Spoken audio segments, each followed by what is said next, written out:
Microbiome మన యొక్క శరీరంలో ఉండే సూక్ష్మజీవ వ్యవస్థ ఎంత ఇంపార్టెంట్ అని చెప్పడానికి 2 రీసెర్చ్ పేపర్స్ నేను డిస్క్రిప్షన్లో పెట్టాను, లింక్ చూడండి.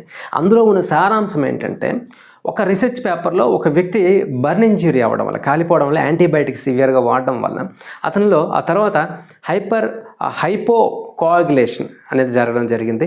అలాగే ఇంకొక స్టడీలో యాంటీబయాటిక్స్ సివియర్గా వాడడం వల్ల థ్రాంబోపీనియా అనే సమస్య రావడం అనేది జరిగింది. హైపర్ కోయాగులేషన్, హైపోథ్రాంబోపీనియా అనేటువంటి సమస్య ఇద్దరిలో కూడా యాంటీబయాటిక్స్ యూజ్ చేయడం వల్ల వచ్చింది. సో ఇది మీకు కొద్దిగా కాంప్లెక్స్గా అవ్వచ్చు, కానీ వీడియో చివరిదాకా చూడండి.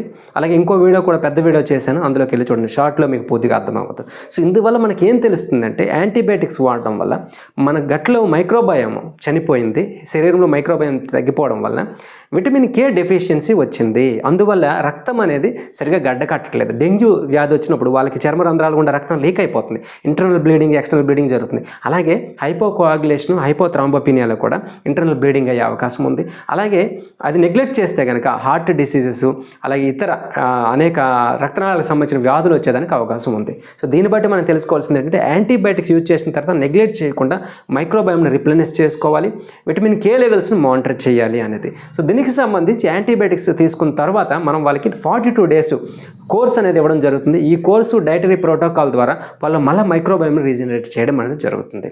సో పూర్తి ఇన్ఫర్మేషన్ కోసం రీసెర్చ్ పేపర్స్ డిస్క్రిప్షన్లో ఉన్నాయి, చూడండి.